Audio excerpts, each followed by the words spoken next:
So annual examination ಅಲ್ಲಿ ನಿಮಗೆ ಒಂದು ಫೈನೈಟ್ ಸೆಟ್ ಕೊಟ್ಬಿಟ್ಟು ಅಥವಾ ಸೆಟ್ ಒಳಗಡೆ ನಂಬರ್ ಆಫ್ ಎಲಿಮೆಂಟ್ಸ್ ಎಷ್ಟಿದಾವೆ ಅಂತ ಕೊಟ್ಬಿಟ್ಟು ಆ ಸೆಟ್ ಮೇಲೆ ಮ್ಯಾಕ್ಸಿಮಮ್ ನಂಬರ್ ಆಫ್ ಈಕ್ವಿವೆಲೆನ್ಸ್ ರಿಲೇಷನ್ಸ್ ಎಷ್ಟು ಬರೀಬಹುದು ಅಂತ ಕೇಳಿದ್ರು ಅಂದ್ರೆ ಈ ಸಿಂಪಲ್ ಟ್ರಿಕ್ ನ ಯೂಸ್ ಮಾಡಿಕೊಂಡು ನೀವು ವಿದಿನ್ 10 to 15 ಸೆಕೆಂಡ್ಸ್ ಆನ್ಸರ್ ನ ಬರೀಬಹುದು.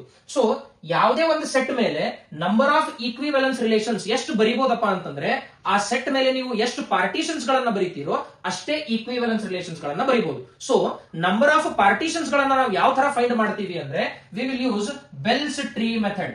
ಸೊ ಬೆಲ್ಸ್ ಟ್ರೀ ಮೆಥಡ್ ಅಲ್ಲಿ ಏನ್ ಮಾಡಬೇಕು ಅಂದ್ರೆ ಫಸ್ಟ್ ನಂಬರ್ ಆಫ್ ಎಲಿಮೆಂಟ್ಸ್ ಗಳನ್ನ ಬರ್ಕೊಂಡು ಈ 1 ನ ಈ ಕಡೆ ರಿಪೀಟ್ ಮಾಡಿ, ಇನ್ನೊಂದ್ಸಲ 1 ನ ರಿಪೀಟ್ ಮಾಡಿ, 1 + 1 ಎಷ್ಟಾಗುತ್ತೆ 2, ಈ 2 ನ ಕೆಳಗಡೆ ತಗೊಳ್ರಿ, 2 + 1 3 ಆಗುತ್ತೆ, 3 + 2 5, ಈ 5 ನ ಕೆಳಗಡೆ ತಗೊಳ್ರಿ, 5 + 2 7, 7 + 3 10, 10 + 5 15, ಈ 15 ನ ಕೆಳಗಡೆ ತಗೊಳ್ರಿ, 15 + 5 20, 20 + 7 27, + 10 37, + 15 52. ಸೊ ಲಾಸ್ಟ್ ಗೆ ನಿಮಗೆ ಏನು ನಂಬರ್ಸ್ ಬರ್ತವೆ corresponding to number of elements inside the set ಅಷ್ಟು ಈಕ್ವಿವೆಲೆನ್ಸ್ ರಿಲೇಷನ್ಸ್ ಗಳನ್ನ ಬರೀಬಹುದು. ಸೊ ಈ ಸೆಟ್ ಅಲ್ಲಿ ನಮಗೆ 3 ಎಲಿಮೆಂಟ್ಸ್ ಇದಾವೆ. ಸೊ 3 ಎಲಿಮೆಂಟ್ಸ್ ಇದ್ದಾಗ ಎಷ್ಟು ಈಕ್ವಿವೆಲೆನ್ಸ್ ರಿಲೇಷನ್ಸ್ ಗಳನ್ನ ಬರೀಬಹುದು?